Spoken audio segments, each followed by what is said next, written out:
বৈষম্য বিরোধী ছাত্র আন্দোলনের ৬ সমন্বয়ককে ছেড়ে দেওয়ার বিষয়ে এখনও সিদ্ধান্ত হয়নি বলে জানিয়েছে ঢাকা মহানগর গোয়েন্দা পুলিশের অতিরিক্ত পুলিশ কমিশনার মোহাম্মদ হারুনুর রশিদ। মঙ্গলবার দুপুরে এ তথ্য জানানো হয়।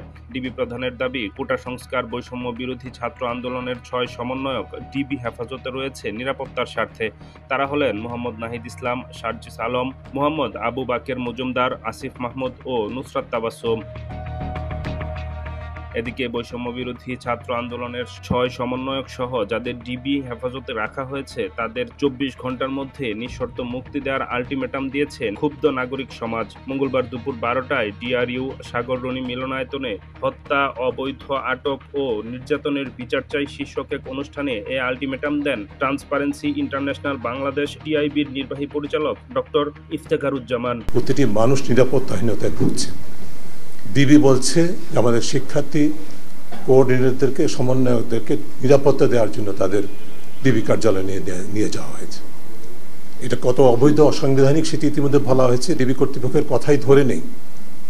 এদেশের এখন প্রতিটি নাগরিক নিরাপত্তাহীনতায় ভুগছে।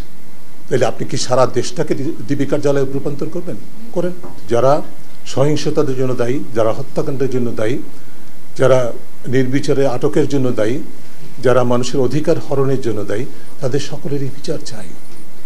এটা এই দেশের প্রতিটি মানুষ দাবি করে। কিন্তু কার কাছে চাইছে বিচার?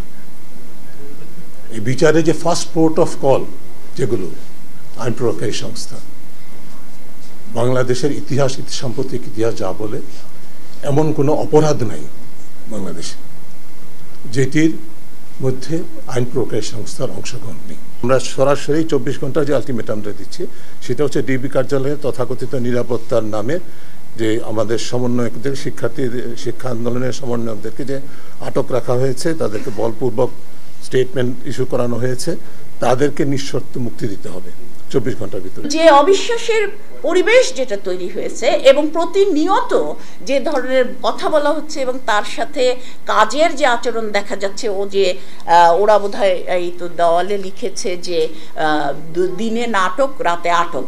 তো হচ্ছে জাহাঙ্গীরনগরেরই তো বোধহয় একই দিনে ১৮ই জুলাই তাকে জাহাঙ্গীরনগরের মিছিলে দেখা যাচ্ছে, অথচ তাকে সেতু ভবন ভেঙেছে বলে তার নামে তাকে তো রিমান্ডে দিয়ে দেওয়া হয়েছে। অলরেডি ৬ দিনের রিমান্ডে গেছে এবং আমরা দেখছি যে কোথাও আক্রমণ বন্ধ হয়নি, না, এটা চলছে। মানে কোনো ধরনের একটা শান্ত পরিবেশ তৈরি করার অবস্থা আমরা দেখছি না।